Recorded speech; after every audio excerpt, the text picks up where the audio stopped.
Buen día a todos. Vamos a continuar el programa de este seminario internacional titulado Estado de Derechos y Combate a la Corrupción en América Latina. Y a continuación tenemos una conferencia magistral de nuestro invitado, el profesor Dan Ariely, al cual voy a tener el honor de moderar, sin antes dar una disculpa porque el rector de nuestra universidad quería moderar este panel, pero por razones de agenda y compromisos se le hizo imposible. Entonces, Dan, please accept or apologize in name of the provost, Mr. Padilla Montes. Bueno, continuando con este voy a permitir leer unas pequeñas líneas de a quien tenemos hoy, que sin duda para mí es una de las mentes más brillantes que tenemos en estos días en temas de comportamiento humano, relacionado con ética, con psicología, y que hoy nos va a hablar de un tema que se titula Ética, honestidad y comportamiento humano. El profesor Dan Ariely es un profesor israelí-americano, profesor, autor, que sirve como profesor en psicología y comportamiento económico en la Universidad de Duke, en Carolina del Norte. Es fundador del Center for Advanced and Hindsight y también ha servido como fundador de diversas compañías en temas de comportamiento en la ciencia y comportamiento humano. Es muy famoso por sus charlas TED, que tienen más de 15 millones de vistas y donde ha abordado temas muy importantes en relación a el trabajo, la mano de obra, en psicología relacionada con comportamiento humano, ciencias cognitivas.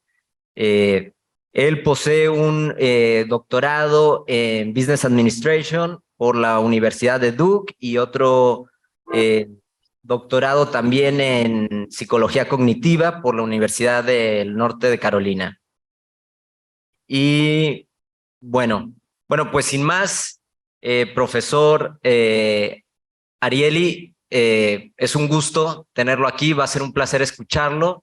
Sin duda tenemos muchas ganas este foro de continuar escuchando tan importantes charlas. Me decían que le comentara un poquito, hemos tenido charlas sobre justicia abierta, sobre Estado de Derecho, sobre transparencia, rendición de cuentas, y sobre todo tratando de relacionarlo con el fenómeno de la corrupción en este sentido.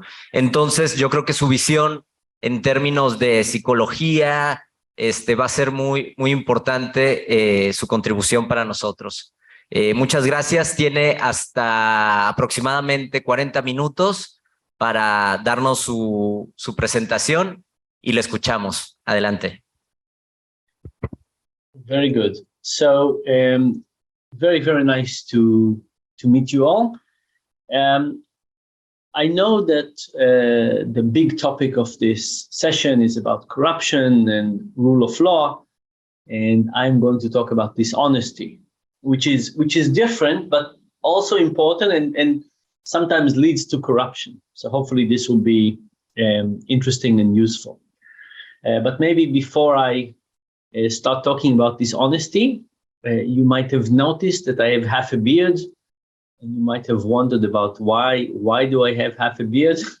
So I didn't choose this half a beard exactly. I was badly burned many years ago. Most of my body is covered with scars, including the side of my face. So I just don't have hair on this side; just doesn't grow.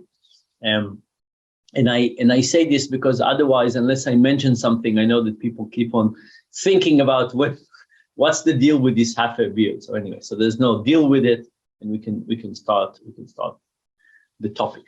So let's think a little bit about dishonesty in general. And I don't see all of you, but those of you who are there, please be honest and say, think to yourself or raise your hand and say, how many of you have at least once lied in 2022? My guess is that most of you would admit to do it. What about the last month? What about the last? A lot of people. Yeah. So, what about the last month, the last week, the last hour? There's actually a very sad research. They take two people and they put them in the same room and they say, introduce yourself to the other person for 10 minutes. And people talk, they share information and so on. And then they put them in separate rooms and they ask them, did you lie? And almost everybody says, no, of course not. And then you say, well, luckily for you, we recorded everything you said. So let's play it back to you sentence by sentence, and let's you at the end of each sentence say whether this was the absolute truth or not. And when they do this experiment, they find out that people lie between 2 and 3 times in those 10 minutes. And when you think about it, there are two things. One is that we lie a lot. When we're late, we blame the traffic, we do all kinds of things. But then the other part is that we still think of ourselves as honest, wonderful people. And that's kind of the conundrum. How do we both think of ourselves as honest people, but we always also are not as honest as we think we should be? Like, where is it coming from? And that's really the power of rationalization, of what we're able to convince ourselves that we're doing. And what I'll argue today is that the way we are dishonest, not when it comes to corruption, but in daily life, is that we cheat a little bit until the level that we'd feel uncomfortable with something. So, if you've gone on some online dating app and you were asked about your weight or height, people lie a little bit just to still feel comfortable, but exaggerate a little bit. And that turns out to be a model in which we can both benefit from cheating, but still think of ourselves as good people. And that's the kind of model I would like to get us to think about today, where the judge is not the outside judge. It's not that we're afraid of punishment or being caught. It's our internal moral conscience, which is incredibly important, but our internal moral conscience allows us to cheat a little bit and still feel good about ourselves. And you'll see what kind of things influence how much we can get. It turns out that everything that allows people to rationalize allow us to cheat more and still feel good about it. Other people doing it, we feel better about it. Nobody's being harmed. So all of those things would get people to cheat more and still feel good about that. Now, in some sense, the discussion about honesty and dishonesty is more than just a discussion about honesty and dishonesty. It's discussion about values. Think about the following story. There's a story in the Bible that God comes to Sarah and says, Sarah, you're going to have a son. And Sarah laughs. And she says, how can I have a son when my husband is so old? And God says, don't worry, you'll have a son. And then God goes to Abraham, her husband. And he says, Abraham, you'll have a son. And Abraham says, did you tell Sarah?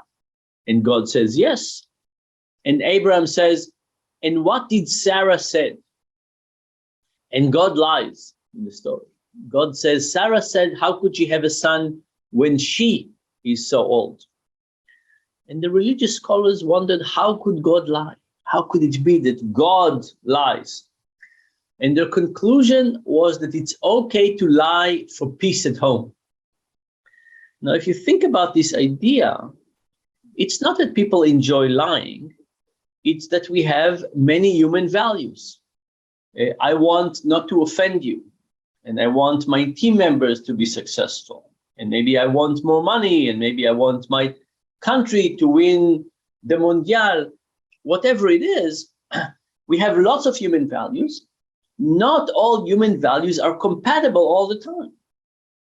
What happens when a few human values interact?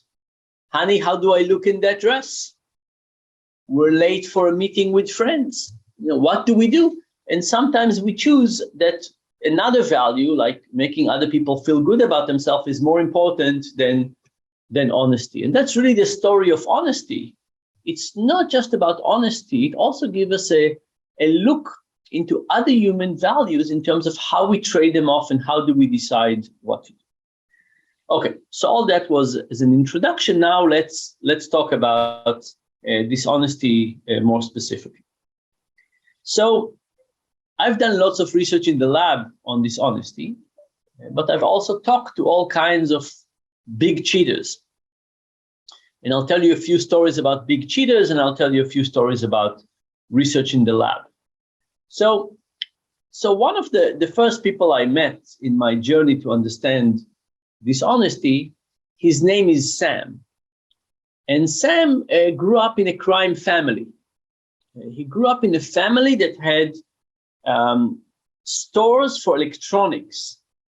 And they would say, hey, we have a deal on television.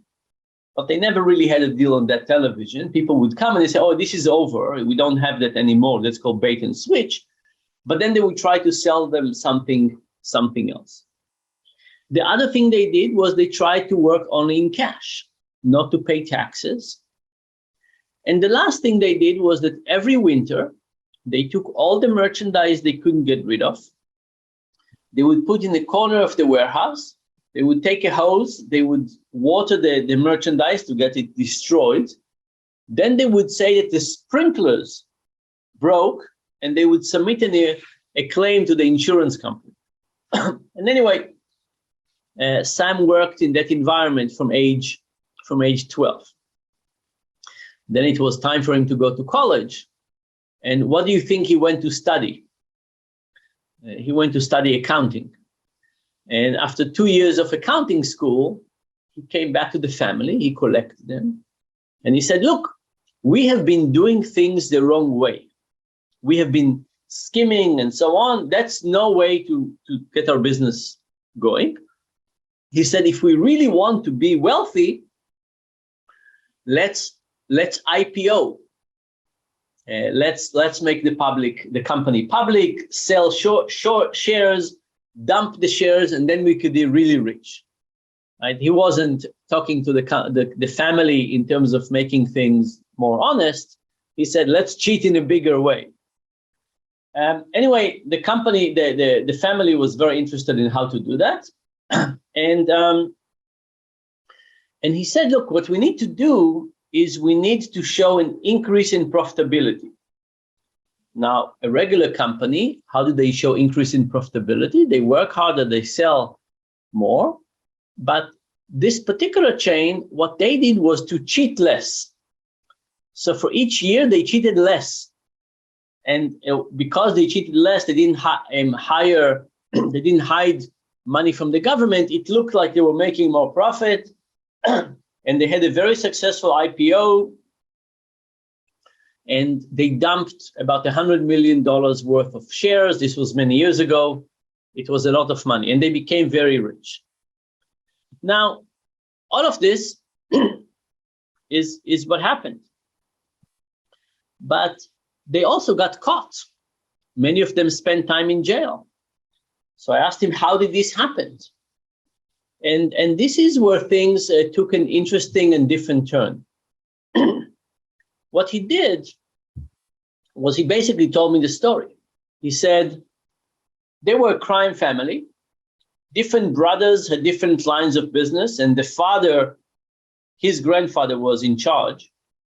But the electronic store was a part of one uncle, Sam. His name was Sam. And that became a bigger issue. And when they dumped stock, Sam became higher up in the hierarchy of the family. And what happened was that instead of people going to the grandfather, to Sam's father, people started going to Sam. right? He just got $100 million wealthier. People started going to him. And Sam's father didn't like this. So Sam's father tried to pull the reins back, tried to control the family. But he couldn't, right? Just $100 million, very strong force. So one day, just before New Year's, he called Sam's wife. Sam had a wife, her name was Debbie. He also had a mistress, also called Debbie. And everybody called her, his wife, Debbie 1, and the mistress, Debbie 2. And he called Debbie 1, and he gave her the address of Debbie 2's apartment. And Debbie 1 went to Debbie's 2 apartment. They had a big fight.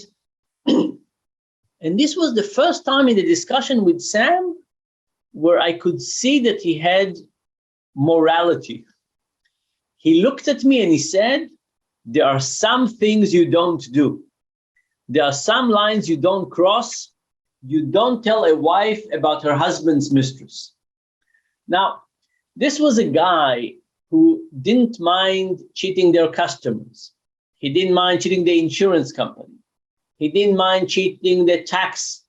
He didn't mind cheating the investors. But he had his own lines, and his own line was that you don't tell a wife about her husband's mistress. But what he told me was that he was not the only one that felt bad about it.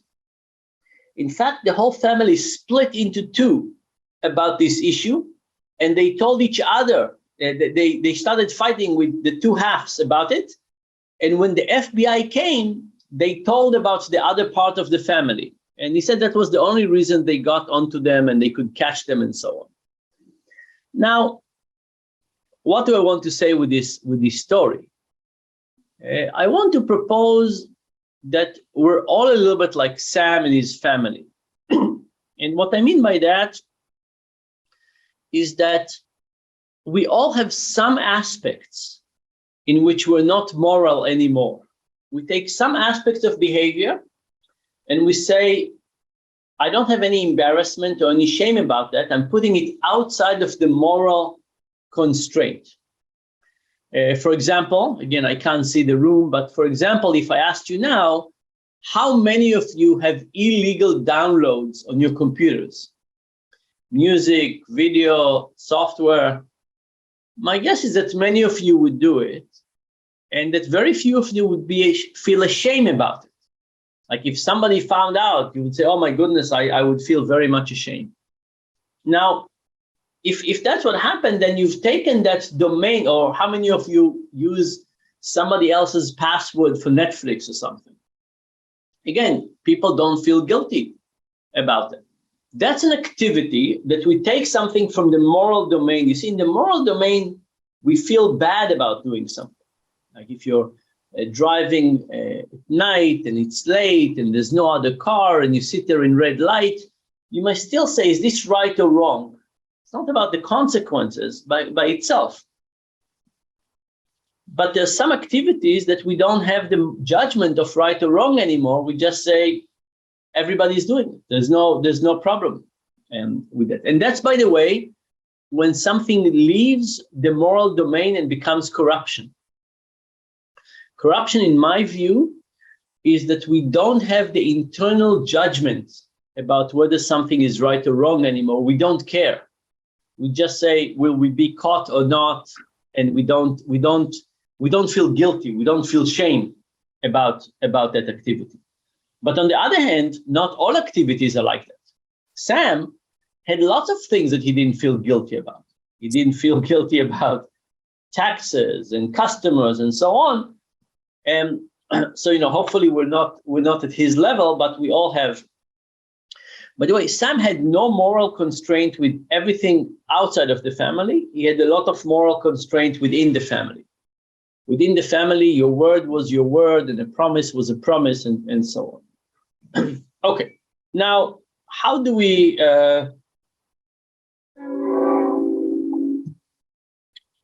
measure those things in the lab? So I told you a story, but that's a story, it's not science. How do we do science about this?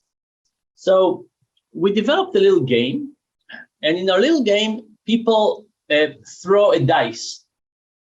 And before you throw the dice, I say to you, look, throw the dice, and if it falls on 6, you'll get $6, 5, you'll get 5, 4, you'll get 4, and so on and so forth. But you can get paid based on the top side or the bottom. Top or bottom, you decide, but don't tell me. So imagine you're in the experiment, and I say, please toss the die, please choose. First of all, choose top or bottom. You chose, don't tell me, keep it in your memory. Now toss the die. And let's say the die came with 5 on the top and 2 on the bottom. And now I say, okay, what did you pick? Top or bottom? Now, if you picked 5, top, you say top and you get $5. If you picked bottom, you're in a dilemma. Do you say the truth, bottom, and get $2? Or do you change your mind? You said, no, I really thought about top, and you get $5. So you know if you pick top or bottom, I don't. You see the results of the dice. Half the time you don't have any reason to change, but half the times you have an incentive to change. Now, people do it 20 times. Every time they think, they remember, they roll the die, they write down, the dice came on 5 and 2, 6 and 1, 3 and 4, whatever it is. And then they say, I chose top, I chose bottom, and here is how much I deserve. And what do you think happens when people do this 20 times? What do we find? What we find is that people are very lucky. What we find is that people pick the high side more time than 10 times, right? Randomly, you would expect people to choose the high side 10 times and the low side 10 times. People are extra lucky. Now, nobody in our sample was lucky 20 times out of 20, but people are lucky 12, 13, 14 times. So of course, people are not lucky, people cheat. But people cheat just a little bit, not all the way. But so this experiment we've ran in many versions, many different parts of the world. But let's go back to the question of corruption. In this particular experiment, we did a version of this. People came to the lab, we described to them the game, but we said, today the way this will work out is that there are 2 versions of this game. In one version, if you guess correctly, the high one all the time and so on, you can make up to $40. In the other version, you'll make up to $4. So basically, the exchange rate between dots on a die and money was 10 times higher in one version and 10 times lower in the other version. And we said to people, please flip a coin, and we'll see if you got the $40 version or the $4 version. People flipped the coin, and no matter what they flipped, we said, sorry, you got the $4 version. But now the experimenter looked around and he said, listen, my boss is not here today. So I'll tell you what, you got $3 to show up for the experiment. You got $3 to pay for the bus. I know you have $3. If you would give me those $3, I will pretend you got the either coin flip, and I'll move you to the $40 version. Here's the question. How many people paid him a bribe? Basically, what happened is that the experimenter asked for a bribe. What percentage of people do you think gave him the bribe? And the answer is that it was more than 90%, slightly more than 90%. Now, just to be clear, these people did not come up with it by themselves. It's not as if people offer the bribe. The research assistant, the person running the experiment, the person in charge, offered to pay him a bribe, and almost everybody said yes. These are American students. By the way, I'm sure that in Mexico, for example, it will be much lower, but the percentage in the US was very high. I'm not serious. I think it will be high everywhere. Now, what do you think happened to cheating? So if we think about cheating, people throw the dice and they say, oh, I thought bottom, I thought top. Would cheating go up, go down, stay the same? Will there be a difference? Remember, people were going to make much more money now. They moved from the $4 version to the $40 version. They're going to make much more money anyway. What will happen to cheating? Well, cheating went up a lot. Cheating went up a lot. And it wasn't just that cheating went up a lot. People also started stealing. What do I mean by stealing? So I told you people had this sheet of paper. They threw the die, it came on 5 and 2. I chose bottom, I deserve 5, 6 and 1. I chose top, I deserve 6. And they finished all of this and they had a little equation translating dots to money. When they finished that, they knew how much money they deserved. Let's say $23. So they wrote $23 and circled that number. Now, what we could have done at that point is to pay them $23. But what we did instead is to give them an envelope with $50. And we said, here's an envelope with $50. Pay yourself as much of the money as you deserve. And the money you did not make, keep in the envelope, leave in the envelope. And as you leave the room, drop the envelope in a big box of other envelopes. So people had two opportunities to be dishonest. One, they could say, oh, I really thought top, I really thought bottom. And the second is they could write $23 and take 24, 25, 40, 50. Usually, we find that people cheat but don't steal. We find that people say, oh, I really thought bottom, I really thought top, but if they write $23, they take $23. This corruption experiment, we also found that people stole. They wrote $23 and took more than that. And of course, that's a very worrisome result.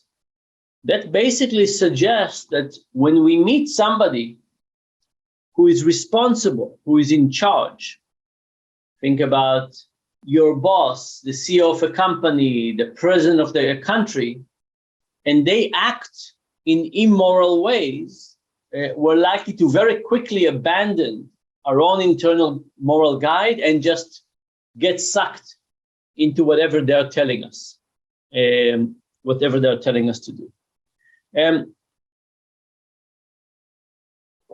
So for me, that's kind of two important things about corruption. One is to realize that corruption is that when we stop having cost benefit, or we stop having an internal judgment about what's right and wrong, and we just do something. And the second is that corruption is infectious. And it's particularly infectious when it comes from high above, from people who are responsible for society, work, and so on. Okay, moving away from the corruption side, these experiments that I told you about, and we have some other paradigms, we've done in many different ways. And the question we asked is, what gets people to cheat more and what gets people to cheat less? What changes what we call the fudge factor? Imagine, again, I'll give an online dating app. Imagine you're in the online dating app. By how much do you feel comfortable changing your weight? Right? So if I put myself on my weight, I would probably say, oh, I'm a little heavier today. I just came back from a long weekend in San Francisco. My real weight is like what it was last week. We have like a fudge factor of what we're willing to do. What influenced that fudge factor? And the results is that everything that changes our ability to rationalize something changes it.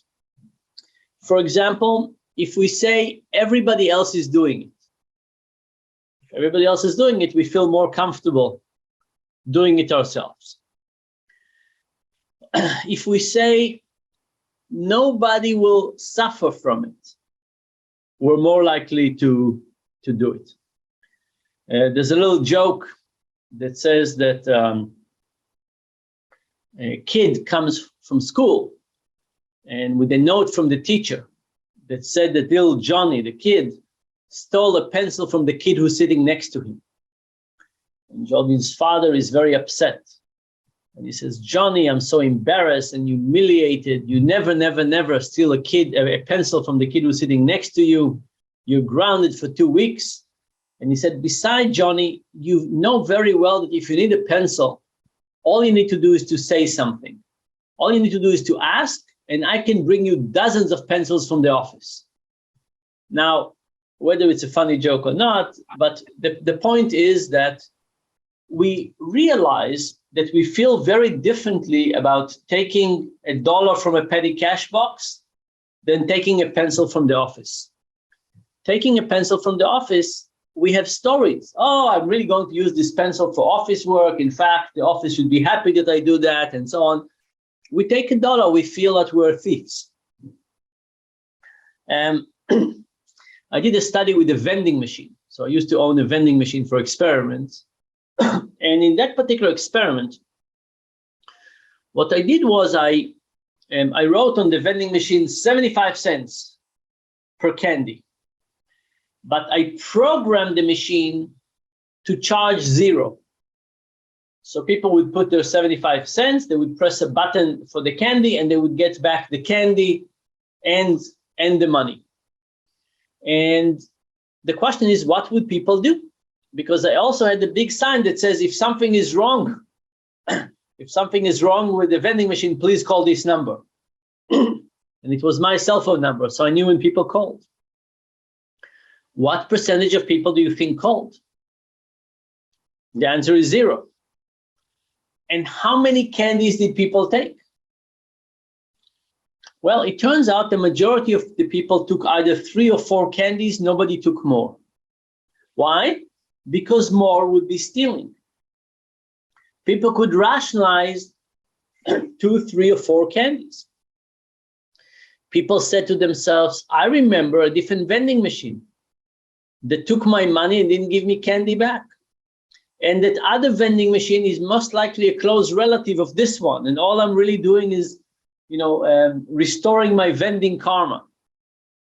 Basically, the real story is about rationalization. It's about what kind of bad behavior we can rationalize, and because of that, not feel bad about it. Everybody else is doing it. There was a vending machine that they took my money, they didn't give it back. Nobody would suffer. All of those things that that get people to rationalize, do it as well. One interesting experiment about rationalization came after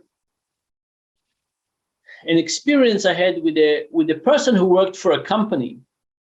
And this guy eventually went and spent 9 years in prison. But the surprising thing was that this guy cooked the books for a big company he worked for. But the surprising thing was that he didn't do it for himself. He did it for the company. The company gave him an accounting task that was just very difficult and complex, and he couldn't do it. And eventually he managed to do what they wanted him to do to make the books look bigger, but by doing things illegally, everybody was happy with him, but he didn't really cheat for himself. He cheated for the company. By the way, if you look at a lot of scandals, LIBOR, Volkswagen, and so on, you will see that a lot of them, the people who were cheating for the company. Now that there's the Mondial, do you remember there's a very famous goal that Brazil, I'll remember the player, but he got the goal with his hand, and the goal is called the hand of God. It was I remember the name of the player for a second, but and it was okay, right? Maradona, that's right. And if you're Brazilian, you say that it is the hand of God, right? It's fine, it's good, that's the right way to do things. It turns out that we're more likely to cheat for others than cheat for ourselves. And the reason is that it's easy to rationalize. We're doing it for the country, we're doing it for our team members, and so on. By the way, I know that many of you are students. students have a tremendously difficult time. Because, you know, if you have a social environment and a work environment that are separate, it's easier to stay ethical. Why? Because we all want a little bit of dishonesty in the social domain. You know, who among us wants our parents to tell us exactly what they think about us, or want our significant other, and so on. In the social life, we want some what's called social lubrication, right? We want to feel good about ourselves and so on. In the professional life, that's not the case. In the professional life, you want your accountant to tell you the truth, and so on. As students, your overlap between the social world and the professional world is the highest there is. The people you are friends with are also the people you work with, right? So the complexity of ethics in college is very, very tough, and at university, and of course it changes how us for the long term. Okay, so we said that rationalization is very, very important, that everything that gets us to rationalize, get us to cheat more, everything that makes it harder to rationalize, get us to cheat less. Think about, why do we care so much less about white collar crime compared to non-white collar crime? Because usually in white collar crime, there's no specific person that is stealing. If we have an executive in a bank who steals $100 million, $1 from 100 million people, we don't feel as outraged as a person who goes and steals all the savings of one old lady, right? If something is, we don't see the suffering, we don't have the same judgment in terms of violation of ethics.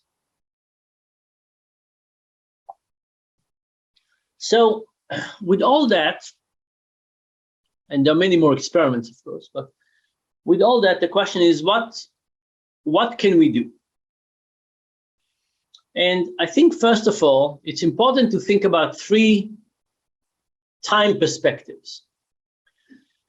Imagine a timeline, and imagine that at some point people would get tempted to be dishonest. The standard economic approach is to say, let's make the punishment bigger.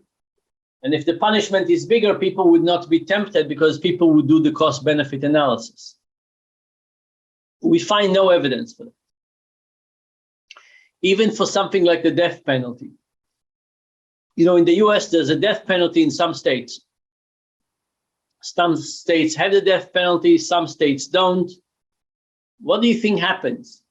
Do states that have the death penalty have a lower crime rate for things that you could get the death penalty for? No.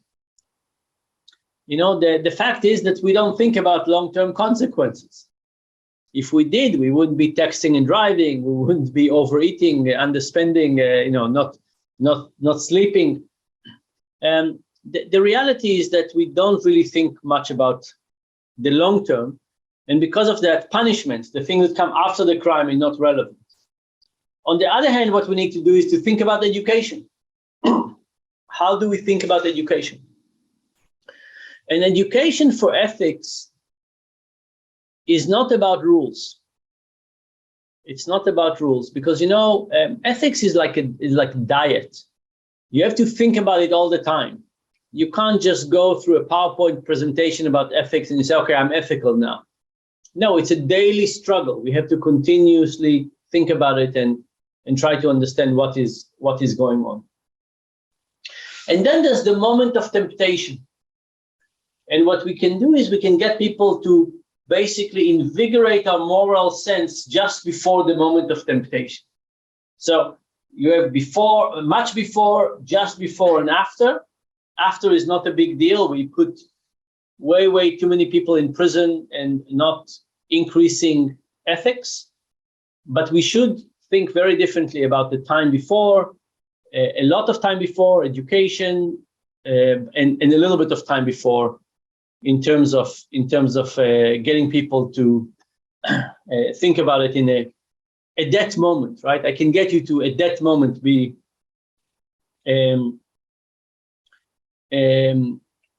more ethical.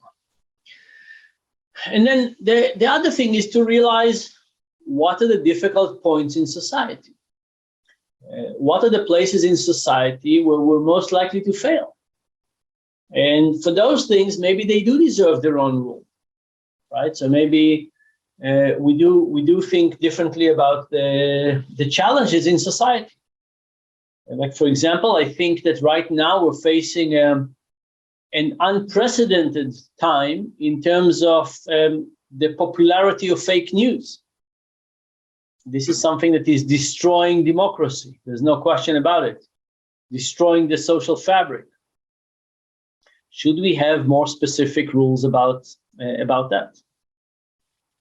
Okay, and I think the answer is yes. The last thing I want to mention is the question about cultural differences. So I described to you these experiments. We've done different versions of experiments in different countries. And the question is, are there going to be any differences? And we did a study asking people what they think.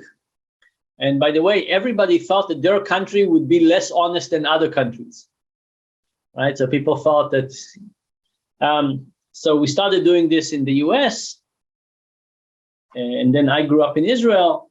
So I thought the Israelis will certainly cheat more than Americans. So I tried it in Israel, the same results. My friend Francesca, Italian, said, come to Italy, we'll show you what the Italians can do. And the Italians cheated just like the Americans. We tried Turkey, we tried Peru, we tried South Africa, we tried many countries. In general, we don't find a difference.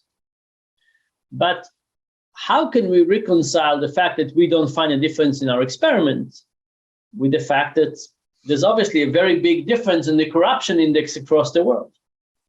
One of the countries we tested was Kenya. Kenya is one of the world's leader in terms of corruption. How come we didn't find a difference in our experiment?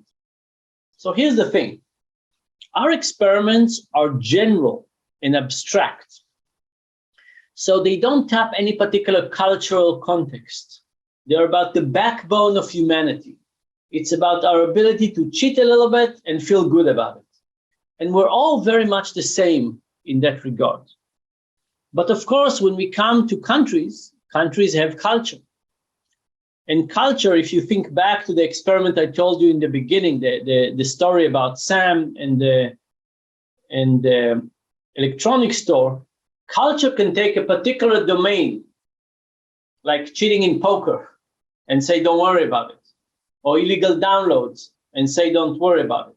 So when it comes to ethics, the backbone of ethics, we're all the same, but different cultures they don't change the whole human being.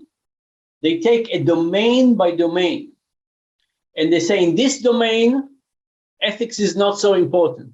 You could say, for example, taxes, right? You can say, oh, taxes, this is not so important. Or you could say, speeding is not so important, or downloading illegal, whatever it is. We're all similar in how we were designed, but the culture comes and say, this domain, don't worry about it so much. This domain, worry a lot about it. And that's actually the influence on culture. And it's both good news and bad news.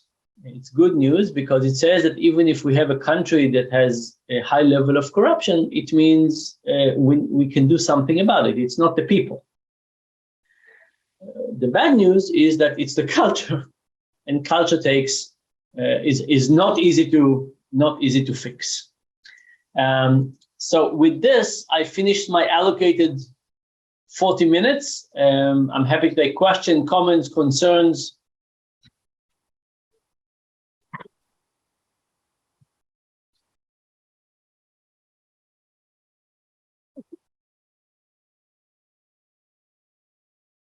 Muchas gracias, profesor Ariely, y bueno, como moderador voy a permitirme, antes para que vayan preparando sus preguntas, quien quiera hacer alguna, nada más, aparte de agradecer, reconocer que su charla o sea, nos puso a pensar mucho, ¿no? A veces algo que, a pesar de que estamos en una universidad y aprendemos conceptos y todo, muchas veces nos cuestionamos cosas o tenemos ejemplos como este que puso usted de Sam, etcétera, tan creativos que nos permiten reflexionar, ¿no? Yo, mientras hablaba, me acordaba de la canción de John Lennon, la de Mind Games, la de juegos mentales, como cada argumento que daba, pues sí te ponías, pues más o menos esa camisa. A mí me gustó mucho cuando resalta el tema del mentir por paz, ¿no? Ese argumento de que a veces mentir un poco por un principio de pacificidad, no sé, o sea, nos juega entre nuestra ética, nuestra moralidad, las líneas que no se cruzan, qué tan bueno o malo es eso de tener integridad o moral relajada en ciertos aspectos. Y en términos, digamos, de corrupción, llevarlo a este tema de que hacía alusión y que hemos escuchado de que, bueno, somos corruptos con la justificación moral, mental de todos lo hacen. Entonces, como todos se roban un lápiz de la oficina, pues ¿por qué yo no? ¿No? Todos lo hacen, no me va a pasar nada, no voy a ir a la cárcel, no me van a levantar ninguna falta. En ese sentido, y una primera pregunta que me hago es, ¿esto usted lo ha llevado a concluir en torno a, o una de dos, o las dos, no sé, o estamos programados los seres humanos socialmente para ser deshonestos, o socialmente tenemos muchos incentivos para ser deshonestos, ¿no? Que es algo que pasa en la corrupción, ¿sí? Yo por evitarme una multa de tránsito sé que me va a costar más cara pagarla, ir a un trámite, me va a quitar un día de empleo que voy a tener que pedir, mejor le doy $20 al oficial y ya no tengo la multa y me quito de eso. Entonces tengo un gran incentivo para ser corrupto, ¿sí? Evitarme todo ese entramado, etcétera. Entonces no sé si somos nosotros que socialmente adquirimos eso o si realmente es nuestro contexto que nos propicia ser deshonestos. Y luego una anécdota así también que recuerdo porque no fue hace mucho, menos de un par de años, que yo acababa de conocer a un profesor, que no voy a decir su nombre, pero está presente y dirige el Instituto de Rendición de Cuentas y Combate a la Corrupción, en el que en una charla de comida yo dije algo así, que sigo reflexionando, que dije, no, pero es que si la ley es injusta, hay que violarla, ¿no? Si una ley es injusta. Y volteó con una cara ese profesor y me dijo, pero ni se te ocurra de repetir eso que acabas de decir, porque ese pensamiento da lugar a que pues mucha gente viole la ley con esa justificación de la considero injusta. Entonces, yo al menos sí me quedé pensando, no sé si el profesor también, pero en mi argumento y yo en el de él, y entonces, o sea, lo llevaba a que es un poco estos juegos mentales que tú nos llevas, ¿no? O sea, ¿en qué momento? Y me decía, si yo soy la autoridad, si yo fuera presidente de una nación, por justicia violaría la ley o primero me apego a la ley antes de violar la justicia, no sé. Y eso me lleva a la siguiente pregunta. En términos de, o sea, tú nos hiciste como ejemplos más sociales, pero cuando metemos en un sistema político, institucional, donde hay leyes y normas, ¿qué tan válido o qué tanto juegan las normas, qué peso deben de tener versus esa moral relajada, integridad laxa, no sé decir ahí? Y bueno, esos más o menos mis cuestionamientos, y también se abre el micrófono a quien guste, y no sé si, profesor, guste contestar. Bueno, aquí hay preguntas que hacemos. Let me, because we only have 5 more minutes, and the question you posed to us are worth an hour of discussion. Let me say a few things. One is, I think that our nature is complex. One of the wonderful things that happen to our nature is socialization. And socialization is the way for us to take values from society and internalize them over our early years. One of those things is caring about other people, right? We are not inherently selfish. We have this capacity to basically care a lot about people. We care a lot about our kids, our family, our friends, but we have this capacity to care in general. So we have a mechanism, even if in Freudian terms, if you want, in which we take the values of society and we internalize them. And if you think about guilt, right? When we think about shame, shame is when somebody is looking at you and making you feel bad. For guilt, you don't need anybody. You can be guilty on your own. You just feel bad about something you've done. And that means that we have created a part of ourselves that is creating guilt, right? It's a very, very powerful mechanism.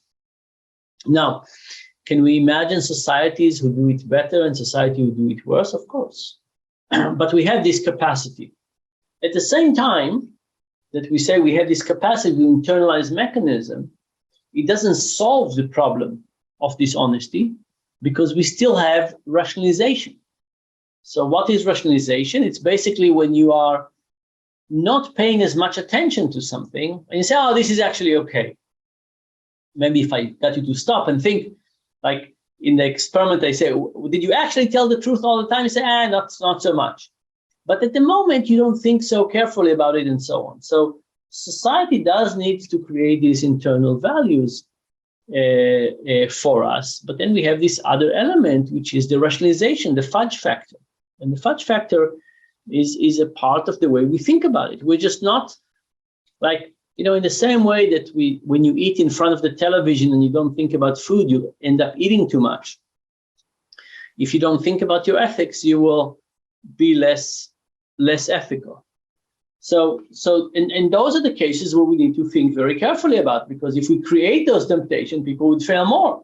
And if we try to minimize them, we will do better. And in terms of your professor friend, I think he was correct. Because I think that, look, if you think about the cases where we use our judgment every time to make good decisions, there are not that many. The way that humanity excels is that when we do things that are good in principle, as a law, but if every time you do something, you say, oh, is this good or is this bad? There's a good chance that your biased view, your cognitive biases, confirmation bias, motivated reasoning, and so on, will get you to see things in the wrong way. Right? In the same way that I'll use soccer again, in the same way that if you see a soccer game, you can't see your team. If a referee calls a call against your team, you think the referee is evil, blind, stupid, something. You can't see it objectively. So I think that trusting people to see the world objectively and to interpret it in the right way all the time is a non-starter. And that's why we have rules. And that's why rules are so useful. So we have really wonderful parts in our human nature. We have some not so great parts. And we need to think about what is the mixture of relying on human nature and creating education and rules that would help us be better.